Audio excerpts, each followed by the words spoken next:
I gave her. You see? Way too.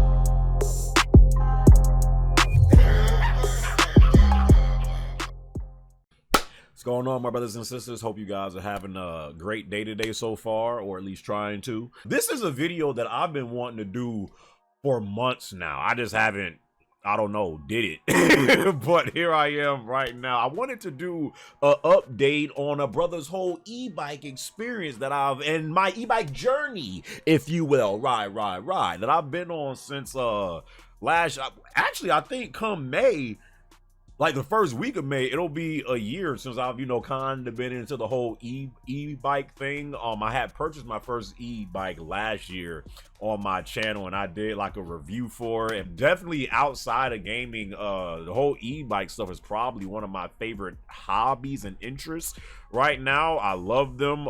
Since I've been, in this new market, I just find it so interesting and fun because it's a very competitive market. As the things for, just the freaking price to live continues to go more and more up, people are going to find more less expensive ways to, get around. And I definitely feel, I personally believe like in the future of just electric vehicles, period. But especially for e-bikes. My C3 Strom was the first one I got, and I loved this thing. It looks amazing. The style of it looks like a motorcycle.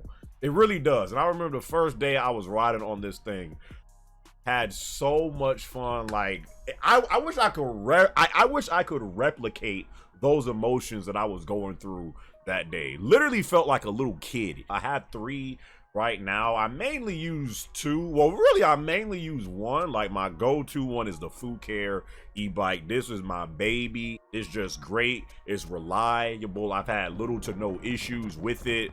Very little maintenance that I've had to do, and it's just been going good since I've gotten it. These things are fun to ride and they're comfy. Like that is the main reason why I even got back into bikes. So people have like asked me like, how did you even get into this? Well, it started back during COVID, to where we were all stuck inside the house doing nothing, and I was looking for something to get me outside of the house. So I'm like, bro, I haven't been on a bike in like forever, so I got a traditional bicycle just to ride and be in nature and just, observe your surroundings. I always feel like we always such in a rush going from point A to point B and going to work and stuff like that, that you're kind of just in your car, just, just going to where you need to go. And I feel like what I at least like from bikes is it forces you to like slow down and actually like observe more nature and just see what's around you and appreciate things more. The reason why e-bikes are so fun is it offers that aspect that I love of biking, but you can also, if you get tired of just pedaling, you can hit that freaking throttle and you out of there. So it offers both aspects of, what I like from bikes, but you can also, use the motor and quickly get from point A to point B. I mean, of course, it's not gonna get you as fast around like a car would, but considering this is like how I primarily like get around, it gets you from point A to point B pretty quickly without you putting in little to no work. Like, I do not be a sweating. If it's hot outside and like I'm on this thing, you're not freaking sweating because you're moving so quickly. It's just all of the wind is like on your face. The only time I feel like it's kind of an issue to ride these things is when like the weather is not good outside. So if it's like about to rain or it's like rain and hard outside, of course you don't have the protection of a car and getting away from the rain. That's the only time to where I'm like, man, I've lost count how many times people have asked me questions when I'm on these things. Like at least 2 or 3 times a week I have someone stop me, and it's like people of all ages. It'll be kids, it'll be teenagers, it'll be adults, it'll be gramps, unks. They're easy to charge overnight. Once it drains out, you just gotta take it home and plug the charger into the battery and then plug the other end of it into the outlet and charge it overnight. Most times it takes like maybe 6 to 7 hours to charge fully. And then you're off on your way again. I've had no issues with any of my batteries so far, because that is the most expensive thing on an e-bike once that goes out. And I think they do say like there's some that have like a certain cycle, so like after a certain amount of charges, like the battery will start to diminish over time. But I've had no issues with any of the batteries on any of my e-bikes so far. So they're easy to charge up, and based on which one you will get, you can get more range if you have a dual setup, or if you have a single setup, you might not get as much range, but it's still easy to charge. Another thing I like is how many options of e-bikes are out there. Again, this is a very, maybe I would say, saturated market. It's actually crazy how many options of e-bikes you have out there. Like, based on your budget, you could find some for 500, for 600. Now, I wouldn't say go, I ain't saying that they bad, but you get what you pay for, just like with anything else. So there's a lot of options of e-bikes out there. You have the lower end e-bikes to the intermediate e-bikes to the higher end e-bikes to like the just flat out like, all right, what are we doing?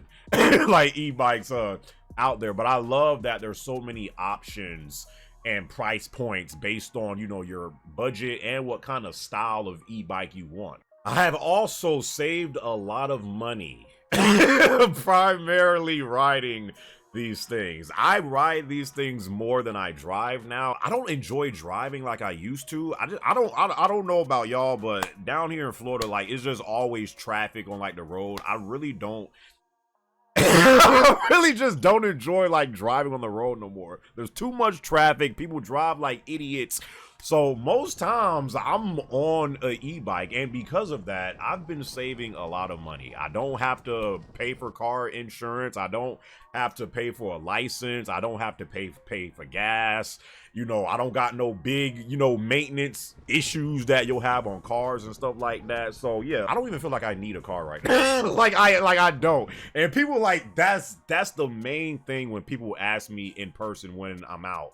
Like, okay, like, how is this, like, you know, compared to like driving around? Because I literally had a Spanish lady. She had to be in like her maybe early 50s, and she she just came up to me, and like at first she was talking Spanish. I was like, ma'am, no habla español. I wasn't understanding her, but then she was like trying to speak English to me, and she was pretty much saying like, oh, I'm so tired of driving around and all of this money all of this money you spend on cars. And I was like, I get it, because that is like one of the reasons why I haven't been like quick enough to get back into driving. I just don't feel like I need to, and I the places that I go to, I can get there just as easily when I'm on my e-bike. Again, there's very low maintenance with these things compared to a car. So yeah, you're gonna be putting more money into your pocket than spending weekly on gas or monthly for car insurance and stuff like that. So that's always great. I only have 2 cons about e-bike so far, at least for the year plus that I've been, well, close to a year that I've been riding these things. The first one is you will get flats. Like, you just will. you just will. Like, they say all of the e-bikes come with puncture resistant tires, and I mean, technically they do, but that does not mean that you will not get a flat. I've gotten a flat on 2 of my e-bikes out of the 3 that I have, and I only feel like I didn't get a flat on the 3rd one so far because I just don't ride it around like that. But the ones that I was actually riding, I've gotten a flat on every I've gotten a flat on both of them. And the first flat that I got one on was my C3 Strom. I was literally 20 miles out, like far away, far away from where I live, and I was literally on the sidewalk. But I feel like at that time, because that was my first one, I was kind of riding it. I mean, I wasn't reckless on it, but there's just a lot of things that now I know that comes into play when you're on e-bikes that I didn't really have in my mind the first time when I was on my C3 Strong, because I was just enjoying the hell out of this jump. But I was on a sidewalk just going like maybe, I don't know, maybe 28, 30 miles per hour. And like I hit, I don't know, some type of sharp shrapnel on the sidewalk. As soon as I hit that junk, I heard, and I already knew. I already knew what happened. I looked down, it was on the rear tire too, which freaking sucks. I much rather have a flat on the first one because it's way more easier to replace. It was on the rear tire, 20 miles out. Guess what I had to do? I had to walk that junk I had to walk it all the way home because my phone was dead too. So I couldn't call nobody. I had to literally walk that junk home 20 miles out because it got a flat. When it does happen, it sucks, and sometimes you're just not prepared for it. And when you're not, you can be in a situation like me to where you 20, 30 miles out away from home, and it's like, what freaking now? And yeah, it also can, again, it's low maintenance, but when it is time to do maintenance on the e-bikes, as far as like, you know, changing out your brake pads or replacing a tire or fixing a flat, stuff like that, or, you know, greasing up the chain or a brake adjustment, whatever, it can be intimidating. Like, it's low maintenance, but when the time comes to where something does happen, it can be intimidating. And I feel like that's what happened with my first e-bike. Once I got that rear flat on it, and again, because it was on the rear, it's not as easy to replace because it's connected to like the motor, and you gotta like take out all of this stuff before you can just take off the tire, because then you get into like the chain derailleur out of the rear end, and then the chain itself and the motor at the back. So if you don't, like, when you're taking these parts off to like get off the back tire, you better remember exactly you better remember exactly how it was before, because if you don't, you can like mess up the performance of the bike. And that's kind of what happened with my first bike when I had to, you know, try to take off the rear end to fix the flat. I don't think I did everything exactly the same, so it still works, but it makes like a little like rattling noise when I'm using it. And then I try to put on like a different tire. You have to know like the exact like size of the tires and stuff like that, so it's good to like record like how it looks like before, so that way when you're like working on it yourself, you could be like, okay, so this is how so this is how it looked, and then you remember, you know, what to do when you're, you know, putting it back together. So I have been like, you know, working on my bikes, you know, here and there. Like I've replaced brake pads, and I've replaced you know, tires and stuff like that. But yeah, the first time that I was trying to fix the flat that I had on the rear end of my first bike, I don't feel like I put together all of the parts correctly the way it was. So, you know, you do, you know, hey, you're learning. you know, but outside of that, that's really the only two cons I have. Overall, man, I'm trying to get more. I'm trying to get more. I'm currently looking at one e-bike. I think this one goes like 45 something miles per hour, but it costs like $4,000 something. But I mean, again, like, this is if you want like the top of the line like e-bikes, yeah, you're gonna be spending, you know, some racks on them. And this isn't gonna be, you know, like something to where like I'm buying like a $4,000 bike here and a $5,000, $6,000 bike here. But I mean, once you're into it and like you are enjoying it, the e-bike, you know, obsession does get a little crazy, because again, there's so many options out there, and you're always looking for like the better version of what you got. So like they got like the Super 73s out there, to where, you know, you can buy certain bikes and then like mod them to your liking and stuff like that. So it's like based on which brand you get, like they have communities of these, you know, bikes, of like people that, you know, have this same bike, and you can see like how they